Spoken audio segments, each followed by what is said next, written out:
नमस्कार, स्वागत है आपका न्यूज इंडिया में। मैं हूं आपके साथ उमंग माथुर। आपको बता दें कि देश में कोरोना का कहर लगातार जारी है, तो वहीं राजधानी दिल्ली में कोरोना मरीजों की संख्या में लगातार इजाफा होता जा रहा है। और इसी बीच राजधानी दिल्ली के जहांगीरपुरी के कोरोना पीड़ित को सरकारी अस्पताल में भर्ती करवाया गया।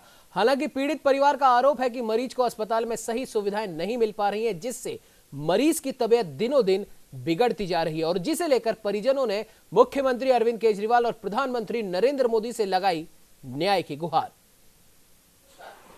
मैं प्रतिभा गुप्ता दिल्ली में रहती हूँ, जहांगीरपुरी में जी ब्लॉक।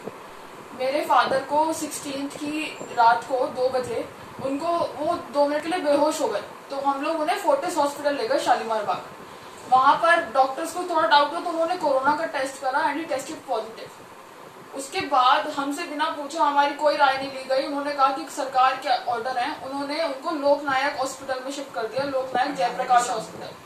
18 तारीख को शाम को करीब 8-9 बजे 2-3 घंटे के बाद वेट करने के बाद एम्बुलेंस में उन्हें एडमिशन दिया गया। एडमिशन के बाद अगले दिन तक 12 बजे तक उन्हें कोई खाना पानी कुछ भी नहीं दिया गया।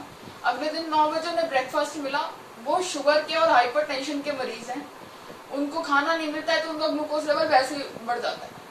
उसके बाद आप देख लीजिए आज क्या तारीख है, आज 20 तारीख है, और आज सुबह 5 बजे उनका फोन आया है कि वो उनको 102 बुखार है और उनसे बिल्कुल उठा भी नहीं जा रहा है। और उन्होंने फिर भी साथ के लोग जो वहाँ पे वार्ड में है उनको कहा, नर्सेस को कहा, बट कोई वहाँ पे रिस्पॉन्ड नहीं कर रहा है। उनको कल बोला गया वहाँ पर कि उन्हें क्वारंटाइन फैसिलिटी में लेकर जाया जाएगा नरेला, और उन्होंने उसके लिए 9 घंटे वेट करा। सुबह 2 बजे से लेकर रात को 1:30 बजे उनका फोन आया कि अब लेट हो गया है, तो हॉस्पिटल में बोल रहे हैं कि कल लेकर जाएंगे। कभी कुछ कहते हैं, कभी कुछ कहते हैं, हमें मिलने नहीं दे रहे। वहां पर उनकी बिल्कुल केयर नहीं होती। परसों से अभी तक उनको डॉक्टर ने नहीं देखा है। सुबह उनका फोन आया कि मेरे को 102 बुखार है, मुझे कहीं प्राइवेट लेके जाओ प्लीज, हमारी मदद करें। अगर केजरीवाल साहब सीएम दिल्ली के देख रहे हैं, मिस्टर नरेंद्र मोदी देख रहे हैं पीएम, तो प्लीज इसको एक्नॉलेज में लें। जो न्यूज में दिखाया जा रहा है और जो ग्राउंड रियलिटी है उसमें बहुत फर्क है। हमने कहा कि हम प्राइवेट में अफोर्ड कर सकते हैं, बट वो बोल रहे हैं कि सरकार की गाइडलाइंस नहीं है। हम घर पे बैठे हैं, हम कुछ नहीं कर सकते हैं। हम सिर्फ इसलिए मैंने अभी ट्विटर का अकाउंट बनाया है, मेरा कोई अकाउंट नहीं था। मैंने अभी सीएम को पीएम को टैग करा और मैं वीडियो शूट कर रही हूँ। प्लीज अगर जितना आप इसको फैला पाए उतना फैलाएं, शायद आप किसी की जान बचा लें। उनका फोन आया, उनको हम यही बोलते हैं कि सब कुछ बढ़िया है, आप बिल्कुल सही हो जाएंगे, बट एक रियलिटी होती है और एक पॉजिटिव एटीट्यूड अलग होता है। तो वही स्वास्थ्य मंत्रालय, गृह मंत्रालय और आईसीएमआर की नियमित प्रेस वार्ता हुई, जहां प्रेस वार्ता के दौरान जानकारी दी गई कि कोरोना संक्रमण भारत में लगातार बढ़ रहा है। और स्वास्थ्य मंत्रालय के जॉइंट सेक्रेटरी लव अग्रवाल ने कहा कि गुजरात, दिल्ली और महाराष्ट्र में कोरोना के मामलों में तेजी से वृद्धि दर्ज की गई है। लॉकडाउन का आज 27वां दिन है और देश भर में इसके मरीजों की संख्या करीब 17,000 के पार पहुंच चुकी है, जबकि इससे मरने वालों का आंकड़ा भी बढ़कर 543 हो चुका है। और अब तक 2,546 लोग इस खतरनाक वायरस से जीतने में सफल हुए हैं। वहीं 59 जिलों में पिछले 14 दिनों में कोरोना का एक भी केस सामने नहीं आया।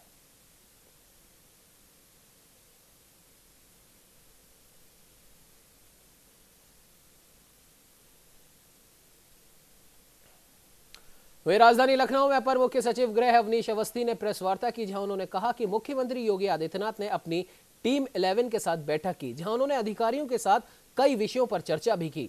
उन्होंने सभी अधिकारियों से कहा कि कोटा से लौटे सभी बच्चों को होम क्वारंटाइन जरूर किया जाए। पिछले 3 दिन में कोटा से प्रदेश के करीब 10,500 से भी अधिक बच्चों को बसों से लाया गया है। और वहीं पुलिसकर्मी सुरक्षा उपकरणों का प्रयोग करें, ऐसा आदेश मुख्यमंत्री ने दिया है। और जिन मेडिकल कॉलेज में लैब नहीं है वहां पर लैब स्थापित करने की भी व्यवस्था की जाए।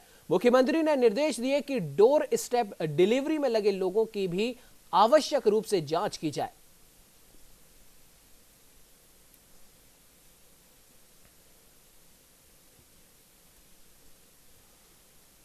आपको बता दें कि अवनीश अवस्थी जी ने जो आज प्रेस वार्ता करी है उसमें उन्होंने मुख्यमंत्री की आज जो टीम 11 के साथ में बैठक हुई है उसकी समीक्षा करते हुए कहा है कि पुलिस कर्मियों के लिए विशेष निर्देश मुख्यमंत्री योगी आदित्यनाथ ने दिए कि वे सुरक्षा उपकरणों का लगातार प्रयोग करें, उसमें किसी भी प्रकार की कोई कोताही ना बरते और डोर स्टेप डिलीवरी में जितने भी लोग लगे हैं, जो कुरियर सर्विसेज से जुड़े हुए हैं, जो डोर टू डोर डिलीवरी करते हैं, उन लोगों के लिए भी आवश्यक निर्देश जारी किए गए हैं कि उनकी भी जांच प्रमुख रूप के साथ होनी चाहिए। और कोटा से आए बच्चों के बारे में उन्होंने कहा है कि कोटा से करीब 10,500 बच्चे वापस लाए गए हैं और सभी बच्चों की जांच भी की गई है।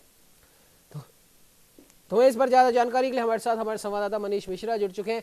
मनीष जी, जिस प्रकार से आज अवनीश अवस्थी जी ने मुख्यमंत्री योगी आदित्यनाथ की टीम 11 के साथ हुई बैठक की जो एक समीक्षा एक जो बताई है, उस बारे में कई सारी चीजों को उन्होंने कवर किया है। पुलिस टीम और मेडिकल टीम के लिए मुख्यमंत्री ने अपनी चिंता जाहिर करी है और जो बच्चे जो कोटा से लाए गए हैं उनको क्वारंटाइन में रखने की भी बात कही गई है, उन बच्चों की टेस्टिंग की बात कही गई है, साथ ही साथ नई लैब और विकसित करने की बातें कही गई हैं। और मनीष जी, एक बहुत प्रमुख बात यह है, आज की अगर हम बात करें तो आज क्या लगता है आपको कि आज का दिन मुख्यमंत्री योगी आदित्यनाथ के लिए कितना भारी हुआ होगा कि एक तरफ तो उनके पिताजी का देहांत हुआ है, वो वहां पर नहीं जा पाए, वो अपने जो भी उनके कर्तव्य हैं अपने राज्य के प्रति, अपने राज्य की जनता के प्रति, वो उसको निभा रहे हैं। ऐसे में किन हालातों में मुख्यमंत्री ने आज ये वार्ता भी की होगी? बिल्कुल, देखिए, जैसे ही टीम 11 की बैठक चल रही थी तो करीब 11 बजे ही उनको सूचना मिली बैठक के दौरान ही कि उनके पिताजी नहीं रहे। हालांकि कुछ देर के लिए भावुक हुए, उनकी आंखें नम हो गईं और उसके बाद भी कुछ देर बाद उन्होंने अपने आप को संभाला और संभालते हुए मीटिंग जारी रखी। और जो चिंता है, जो रात 24 घंटा एक तरह से कहें कि उन्होंने अपने को समर्पित कर रखा है, पल पल की जानकारी लेना, पूरे प्रदेश में जो कोरोना महामारी फैली है और जो आज से चूंकि सशर्त कुछ सेवाएं शुरू हो रही थी, कई छोटे उद्योग औद्योगिक संस्थानों को शुरू करने की बात की गई थी, उसकी उन्होंने समीक्षा की। साथ में जैसा आपने कहा कि जो कोटा से लड़के लाए गए, छात्र छात्राएं लाए गए थे, उनको सकुशल घर पहुंचाना, साथ ही इस पर फोकस है कि उनको अलग रखा जाए, घर में भी जाके वो 14 दिन क्वारंटाइन रहेंगे जी। सबकी जांच होनी चाहिए, सबकी जांच। कहा गया कि राजस्थान, जो उत्तर प्रदेश राजस्थान की सीमा है, वहां पे सबका टेस्ट हुआ, उसके बाद सभी लोगों को बस से लखनऊ लाया गया और यहाँ से सभी लोग अपने अपने जिलों को गए हैं। मनीष जी, माफ कीजिएगा, बीच में मैं रोक रहा हूँ। इन बच्चों में एक सूत्रों के हिसाब से सूचना मिली थी कि शायद किसी एक लड़की की तबीयत खराब बताई जा रही है, क्या कहना उस बारे में?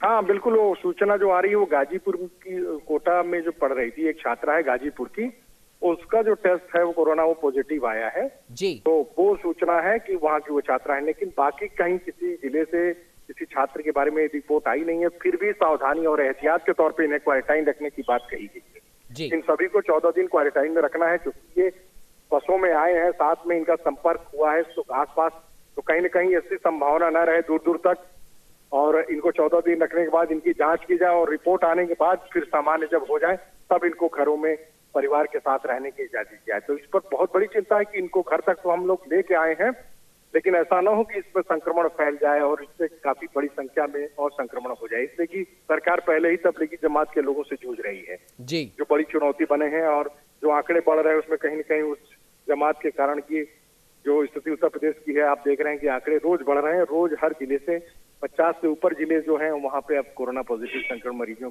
की संख्या जो है पहुंची है। संक्रमण 50 जिलों में जो है संक्रमण फैला हुआ है, उसमें आगरा, गौतम बुद्ध नगर, हालांकि आगरा अभी भी नंबर 1 पे है। तो इस तरह से कुछ ऐसे भी जिले हैं, जैसे उन्नाव में भी आई खबर को, अब जैसे छात्रा की बात की आपने, गाजीपुर में वो मिली है जी, कहीं न कहीं उस जिले को भी माना जाएगा कि कोरोना पॉजिटिव मरीज मिला।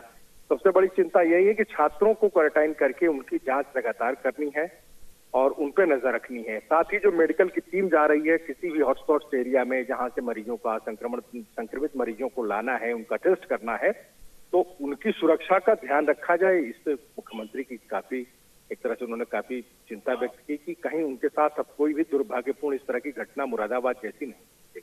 ये सख्त निर्देश मुख्यमंत्री ने दिया है, इसकी मॉनिटरिंग 24 घंटे हो और जब भी मेडिकल टीम जाए तो उनके साथ भारी मात्रा में पुलिस और सुरक्षा बल के जवान रहे जी। बिल्कुल मनीष जी, इस खबर पे तमाम जानकारी देने के लिए आपका बहुत बहुत धन्यवाद। वहीं कोरोना वायरस महामारी के खिलाफ भारत में जंग लगातार जारी है और 25 मार्च से ही देश में लॉकडाउन लागू है और सख्ती के साथ लोगों को घरों में रहने को कहा गया है। और इस बीच आज यानी कि 20 अप्रैल से कुछ राज्यों जिलों में लॉकडाउन को लेकर राहत भी दी गई। जिसमें जरूरी क्षेत्र से जुड़े कामकाज में छूट के अलावा कुछ हद तक सरकारी कामकाज शुरू किया गया। लेकिन ऐसा नहीं है कि 20 अप्रैल से हर इलाके में छूट है और जो चीजें लॉकडाउन में बंद थीं अब वो खुल जाएंगी। अभी भी लॉकडाउन की वजह से काफी हद तक सब कुछ बंद ही रहेगा। गौरतलब है कि पिछले काफी लंबे वक्त से लॉकडाउन लागू होने की वजह से आर्थिक गतिविधियां पूरी तरीके से रुक गई थी और इसी बीच बैसाखी के बाद फसल काटने की प्रक्रिया शुरू हुई तो सरकार की ओर से किसानों को ध्यान में रखते हुए राहत देने का ऐलान किया गया और साथ ही साथ कुछ अन्य क्षेत्रों में छूट दी गई। आज से किसान मजदूरों को खेती के लिए छूट है, खेती से जुड़ी दुकानें खुल पाएंगी, सरकारी दफ्तरों में 33% तक स्टाफ रह पाएगा, मजदूर सिर्फ एक ही राज्य में रहकर इधर उधर काम के लिए जा सकेंगे। तो इस पर ज्यादा जानकारी के लिए हमारे साथ हमारे वरिष्ठ संवाददाता रमेश पुरोहित जी फोन लाइन पे मौजूद हैं। रमेश जी, आज राजस्थान में कई जगहों पर छूट दी गई है, उनमें सबसे प्रमुख कृषि से जुड़े कार्य हैं, कुछ इंडस्ट्रीज हैं, तो क्या कुछ कहना चाहेंगे इस पर? जी, मैं बता दूं कि आज का जो दिन अब लगभग समाप्ति की ओर जा रहा है और लॉकडाउन में जो मॉडिफाइड लॉकडाउन की एक नई जो कंसेप्ट हमारे सामने आ रहा है धीरे धीरे, उसका असर ये दिखाई दिया कि आज सड़कों पर चहल पहल दिखाई दी। बहुत सारी ऐसी जो अभी पिछले कई दिनों से जो देखा जा रहा था कि सड़कों पर ना तो कोई 4 व्हीलर चल रहा था और ना कोई जो अपना 2 व्हीलर से आना जाना लगा है, लेकिन आज दिन भर जो है ऐसा दिखाई दिया कि हाँ थोड़ा बहुत जो है आवागमन जो है लोगों का सड़कों पर आना जाना लगा। वो खास करके वही जो है लोग थे जिन्हों को कि मॉडिफाइड जो लॉकडाउन की स्थिति में जिन जिन क्षेत्रों में जो छूट दी गई है उनसे जुड़े जो कर्मचारी हो या काम करने वाले जो लोग हो वही जो है आना जाना रहा, अन्यथा बाकी जो सारे लोग थे वो घरों के अंदर ही रहे, खास करके क्योंकि जयपुर एक हॉट स्पॉट है। और जयपुर के कई इलाकों में यहाँ पर एक मुख्य बात देखने वाली ये है कि जिस प्रकार से राजधानी दिल्ली में लॉकडाउन के लिए बिल्कुल खोलने के लिए बिल्कुल मना कर दिया गया, पंजाब में मना कर दिया गया, कर्नाटक में मना कर दिया गया, क्योंकि वहां पर स्थिति काफी विकट है और राजस्थान भी इस स्थिति से कोई अछूता नहीं है। यहाँ पर भी कई जिले हॉट स्पॉट की श्रेणी में है, ऑरेंज और रेड जोन के बीच में, कई तो रेड जोन में भी हैं। और ऐसे में आज सुबह की ही घटना थी जिस पर आपसे भी बात हुई थी, शास्त्री नगर की सब्जी मंडी की, वहां पर लॉकडाउन की, मॉडिफाइड लॉकडाउन की भी जिस तरीके से धज्जियां वहां पर उड़ी हैं। और अगर आज राजधानी जयपुर के अंदर या राजस्थान में कई जगह जहां पर छूट दी गई है मॉडिफाइड लॉकडाउन के तहत, लोग बाग सड़कों पर आ गए हैं, तो क्या ऐसे में संक्रमण का खतरा बढ़ने के चांसेस नहीं है? क्योंकि कल हुई केंद्रीय स्वास्थ्य मंत्रालय की कल हुई बैठक में भी इस चीज का अंदेशा दिया गया कि संक्रमित मरीजों से ज्यादा खतरा उन मरीजों से है जो अभी तक चिन्हित नहीं हो पाए हैं। तो क्या पता जो लोग आज निकले हैं उनमें से कुछ ऐसे भी हो। सही कह रहे हो आप उमंग, ये जो है संदेह लगातार जताता जा रहा है।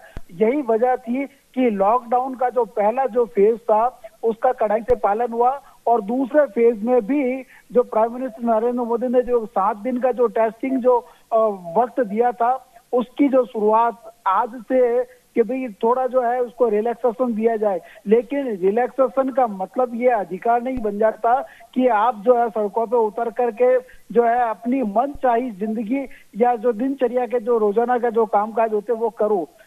कुल मिलाकर के कि आज जिन जिन जगहों पर ये छूट मिली है उसमें भी ऐसा ही माहौल दिखाया गया। खास करके अगर बात करें सब्जी मंडी की, तो सब्जी मंडी में जिस तरह लोग उमड़ पड़ते हैं सब्जियां खरीदने के लिए और सोशल डिस्टेंसिंग का पालन नहीं करते हैं, तो संदेह सबसे बड़ा यह है कि उसमें अगर कोई एक व्यक्ति भी अगर संक्रमित वहां पे आ गया या मिल गया तो वो पूरा जो लोग वहां पे थे, अब उसमें आप सबसे बड़ी जो दिक्कत और परेशानी वो होगी कि उनको आप आइडेंटिफाई नहीं कर सकते, टेस्टिफाई नहीं कर सकते। बिल्कुल रमेश जी, क्योंकि उनको तो चिन्हित अगर करना इतने बड़े पैमाने पर ऐसे लोगों को चिन्हित करना वाकई में बहुत बड़ी मुश्किल का काम है। और वो भी उस समय जब हम राजस्थान, हमारा प्रदेश, राजधानी जयपुर खुद इस संकट से जूझ रहे हैं। और एक और मुख्य बात की ओर आपका ध्यान में दिलाना चाहूंगा, जो जयपुर के अंदर जो अलग अलग जो हॉट स्पॉट जो एरिया हैं, अगर बात की जाए वहां की व्यवस्था की भी,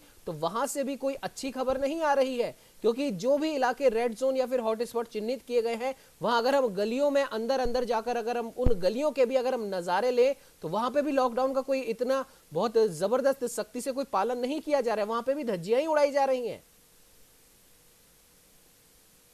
लोग। तो वहां देखा कि इक्का दुक्का ही सही, हालांकि वो जो पुलिस प्रशासन पूरी जो है अपनी ताकत के साथ में वो मौजूद है, लेकिन वो भी एक मानवीय प्राणी है और रिलैक्सेशन अगर मान लो कोई जा भी रहा है तो ज्यादा वो छेड़छाड़ नहीं हो रही है। लेकिन जो धज्जियां जो एडवाइजरी जो जारी की गई है, और सबसे बड़ी बात ये संक्रमण ऐसा है जो कि किसी के बस में नहीं है, तो इसीलिए हमेशा बार बार यही कहा गया कि धैर्य और संयम के साथ में ये थोड़ा सा वक्त अगर गुजर जाए तो ये सबके लिए ठीक रहेगा। मैं कह रहा हूँ कोई व्यक्ति विशेष का नहीं, कोई वर्ग विशेष नहीं, कोई क्षेत्र विशेष नहीं, तो उसमें अगर इन एडवाइजरीज का अगर सख्ती से अगर पालन होता है तो निसंदेह वह जो एक अलग तरह की जो सिचुएशन उभर करके सामने आई है उसको काफी हद तक कंट्रोल किया जा सकता है। लेकिन इन प्रैक्टिकल अगर देखा जाए तो जयपुर ही नहीं, जयपुर का कुछ इलाका ही नहीं, राजस्थान में भी इस तरह की खबरें सामने आ रही है कि वहां पर लॉकडाउन का जो है कड़ाई से जो पालन होना वो आज कम से कम दिखाई नहीं दिए, क्योंकि आज जो बिल्कुल रमेश जी, आप सही कह रहे हैं कि आज जो मॉडिफाइड लॉकडाउन जो चालू किया गया था मुख्यमंत्री अशोक गहलोत के द्वारा, हालांकि उन्होंने सख्त गाइडलाइंस अपनाने के लिए भी कहा था, लेकिन ऐसा लगा कहीं कहीं जगह पर ऐसा लगा कि मुख्यमंत्री के उन आदेशों की अवहेलना की गई है और जो भी वहां पर मौजूद था, जिनकी जिम्मेदारी थी इस लॉकडाउन का जो मॉडिफाइड लॉकडाउन है उसकी पूरी तरीके से पालना करने का, लगता है कि आज उन्होंने अपनी जिम्मेदारी सही से नहीं निभाई। रमेश जी, आप हमारे साथ में जुड़े इसके लिए आपका बहुत बहुत धन्यवाद।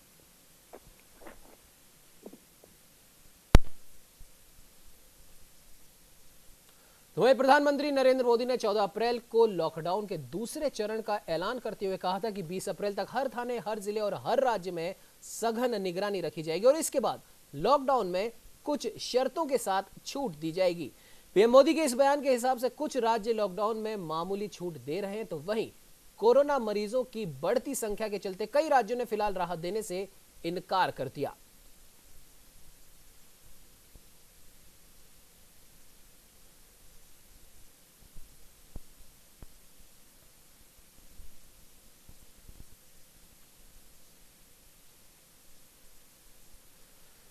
तो वही इस खबर पर ज्यादा जानकारी के लिए हमारे साथ हमारे संवाददाता मनीष श्रीवास्तव फोन लाइन पर मौजूद है। मनीष जी, जिस प्रकार से आज यानी कि 20 अप्रैल को कई राज्यों के मुख्यमंत्रियों ने कहा था कि हम समीक्षा करके कई जगह, कई इंडस्ट्रियों में और कृषि से संबंधित कई ऐसी जगहों पर हम छूट देना चाहेंगे, तो कई जगह आज दी भी गई है, लेकिन कई राज्यों ने साफ तौर से मना कर दिया है और उत्तर प्रदेश में तो विशेष सख्ती बरती जा रही है कई इलाकों में, जो कि क्योंकि 19 जिले कोरोना से संवेदनशील घोषित किए जा चुके हैं, तो मुख्यमंत्री योगी आदित्यनाथ बहुत फूंक के कदम रख रहे हैं। मनीष जी, क्या कहेंगे आप? देखिए उमंग, जब प्रधानमंत्री नरेंद्र मोदी ने जनता को संबोधित किया था और ये कहा था कि 20 अप्रैल से लॉकडाउन 2 में कुछ छूट दी जाएगी राज्यों को, तब से लेकर और अभी तक जो कोरोना के मामले थे न सिर्फ वो बढ़े हैं बल्कि हॉट स्पॉट बने जो एरियाज थे उन्होंने भारी तबाही तक मचाई है।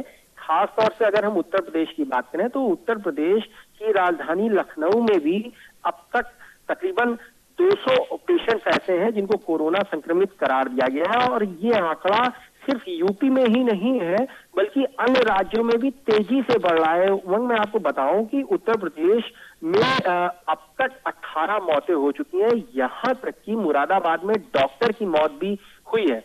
तो ऐसे में कहीं ना कहीं जो पेशेंट्स हैं वो लगातार बढ़ रहे हैं और इनको बढ़ने के बाद अब जो यूपी सरकार का ये कहना है, आज मुख्यमंत्री ने टीम 11 के साथ बैठक की थी और उसमें साफ तौर पे ये इंगित किया है कि लॉकडाउन 2 में जो आम जनता को सुविधाएं मिलनी थी, जो राहत मिलनी थी, वो कतई नहीं दी जाएगी और सेम क्राइटेरिया दिल्ली सरकार भी फॉलो कर रही है, एमपी सरकार भी फॉलो कर रही है और पश्चिम बंगाल सरकार भी फॉलो कर रही है। यहाँ तक कि पश्चिम बंगाल सरकार ने तो बाकायदा आरएएफ को लॉकडाउन 2 का सख्ती से पालन कराने के लिए फील्ड में उतारा हुआ है। तो ऐसे में कहीं ना कहीं राज्य सरकारें ये समझ चुकी हैं कि कोरोना को रोकने के लिए हमें सख्ती करनी पड़ेगी, तो आम जनता को लॉकडाउन 2 में राहत मिलने के आसार बेहद कम है। उमंग जी बिल्कुल मनीष जी, आपने सही कहा कि सख्ती ही इस कोरोना रूपी महामारी से निपटने का एकमात्र उपाय इस समय के हिसाब से नजर आ रहा है। फिलहाल इस खबर पर तमाम जानकारी देने के लिए आपका बहुत बहुत धन्यवाद।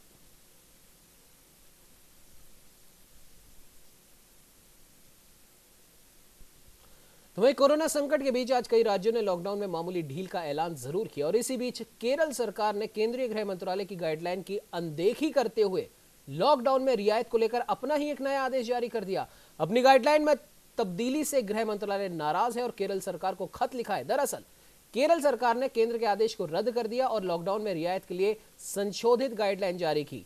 इस गाइडलाइन में केरल सरकार ने उन गतिविधियों को खोलने की इजाजत दी है जो 15 अप्रैल को जारी किए गए गृह मंत्रालय की गाइडलाइन में मना है।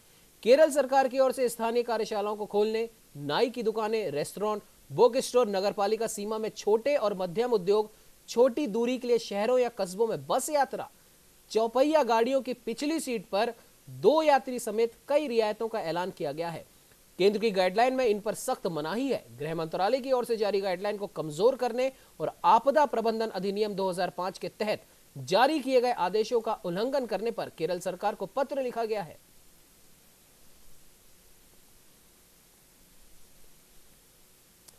तो वहीं कोरोना वायरस महामारी के कारण देश समेत पूरी दुनिया संकट में है। आपको बता दें कि भारत में लगातार कोरोना वायरस से जुड़े मामलों में तेजी आई है और इस जंग में सबसे आगे होकर लड़ रहे हैं हमारे स्वास्थ्य कर्मी, पुलिसकर्मी। देश के कुछ इलाकों में लगातार आ रही बदसलूकी की घटनाओं की खबरों के बीच पश्चिम बंगाल सरकार ने अब एक बड़ा फैसला लिया है। सरकार ने स्वास्थ्य कर्मियों के लिए अब सरकारी हेडक्वार्टर में ही रुकने की व्यवस्था की है। राज्य में अस्पताल के किसी भी कर्मी को अब जब तक वो ड्यूटी पर रहेगा घर जाने की जरूरत नहीं है। राज्य में अब स्वास्थ्य कर्मियों के लिए एक नया रोस्टर सिस्टम जारी किया गया है जिसमें 1 हफ्ते लगातार ड्यूटी रहेगी और अगले 1 हफ्ते छुट्टी रहेगी। राज्य सरकार की ओर से जो आदेश जारी किए गए हैं उनमें कई ऐसे स्वास्थ्य कर्मी हैं जो काफी दूर से रोजाना अस्पताल आते हैं और वापस घर जाते हैं। मुश्किल समय में ऐसा कर पाना संभव नहीं होता। ऐसे में जब तक स्वास्थ्य कर्मी ड्यूटी पर रहेंगे तब तक वो अस्पताल के हेडक्वार्टर में ही रुकेंगे, यानी कि उन्हें रोज घर नहीं जाना पड़ेगा।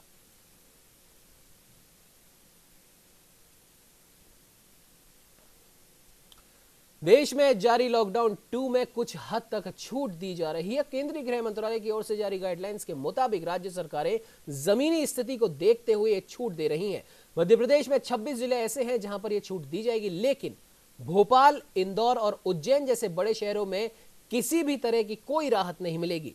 राज्य सरकार की ओर से मध्य प्रदेश के सभी जिलों को 3 कैटेगरी में बांटने का फैसला लिया गया और इनमें केस और कोरोना के संकट के आधार पर छूट देने की बात कही गई है।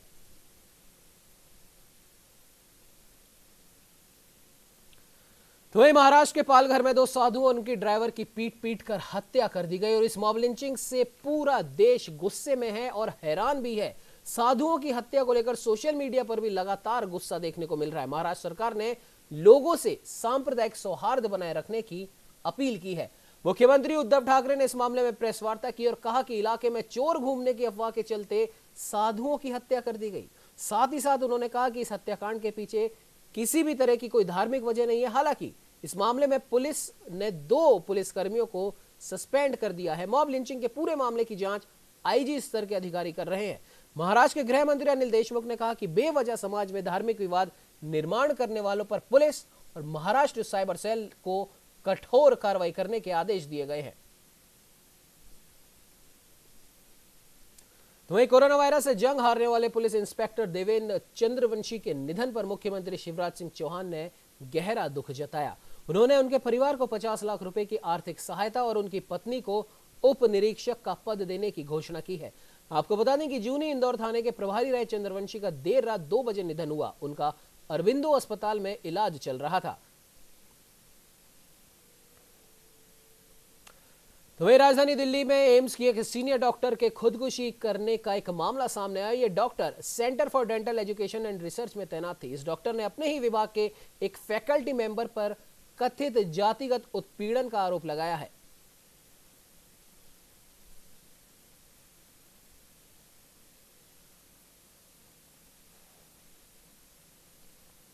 तो वही देश भर में कोरोना वायरस तेजी से लोगों को अपनी चपेट में ले रहा है और इस घातक वायरस से देश के डॉक्टर, पुलिस और सफाई कर्मी अछूते नहीं हैं।